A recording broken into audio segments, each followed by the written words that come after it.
Morgan, you sent us an email saying that you wanted to check up on Brendan, but this relationship's not that old. You guys have kind of just started dating. What's going on? Yeah, so, and I'm well aware of what this is going to sound like. Just going to preface that. Okay, you have self-awareness. That's good. Yeah. We only been dating for like a month, but when I tell y'all that it was completely different than any other relationship I've ever had, like full-blown movie feelings for each other. Like, not love at first sight, but pretty darn close. Do you know what I mean? Yeah, I had love at first sight with my wife. There's nothing wrong with that. As soon as I saw her, I was like, wow, that's the future Mrs. Maney. There was just a vibe, like a feeling that I hadn't had with anybody else. And like, I hardly knew her. That was just when she walked through the door. So I get it. Right. Yeah, so super intense. And we'd only been together for like a month-ish, like a little over a month. And he was like, hey, I really want you to move in. And I was like, well, I might look back in a couple years and be like, that was nuts. But either way, you know, my lease was ending. You know, I really want you to live with me and like, let's try to make this work. And I was like, all right, I'm going to take this leap of faith. Let's try it. And so I did. And so a couple of days later, when I'm trying to, you know, figure out logistics, because like I said, it was time for me to renew my lease.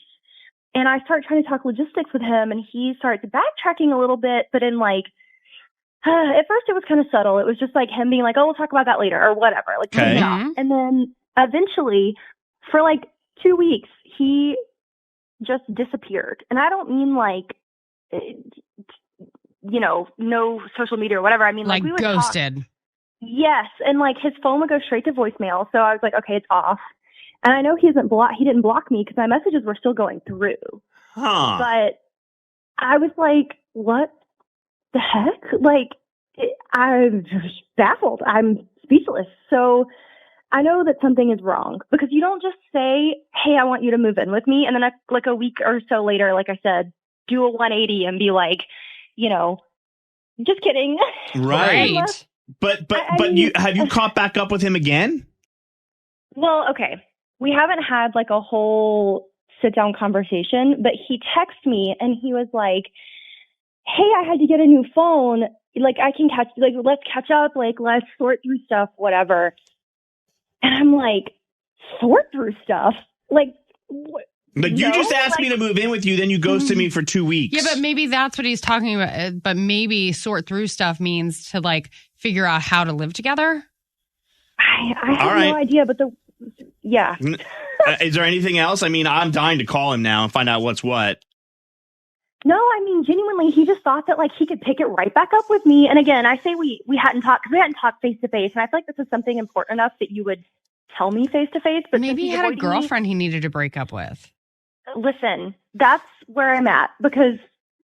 Or a wife that he was ending a marriage with or something. But maybe let's find out. Maybe everything will be okay. Let's see who he sends the romantic roses to. Brendan is his name, Loren. Let's call him, okay? Okay. All right.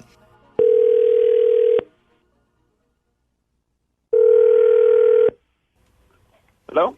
Hi, I'm looking for Brendan, please. Yeah, this is him. Hey, Brendan. My name is Sarah. I'm calling from Flowers for You. I have your name and number here as the winner of our Instagram tag contest. One of your friends tagged you in our post, and we randomly selected you to get $100 in beautiful free red roses. And I am just calling to collect the information of the person you'd like to send it to.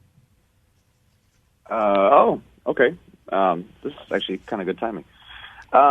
Great. So you have someone you'd like to send romantic roses to? Absolutely. Can you all send them to just make it to my wife? Okay. And what is her name? Cindy. Okay. So we're going to send this to your wife. All right. And Brendan, I have a QR code that goes inside of our flowers. It's kind of our spin, new twist on the old school flower card. So when your wife scans the QR code, she will be able to hear a message directly from you. And I can take that message from you whenever you're ready. Yeah, you could just say, hey, baby, I know we've been going through some things, but thanks so much for working this out with me. Love you forever. Oh. Yeah. Hey, Brendan. I got bad news. My name's not Sarah. It's Loren, and you're on the Manny and Loren morning show. What? Morgan's on the phone. Wait, what? She's heard everything. This is called War of the Roses. We catch cheaters.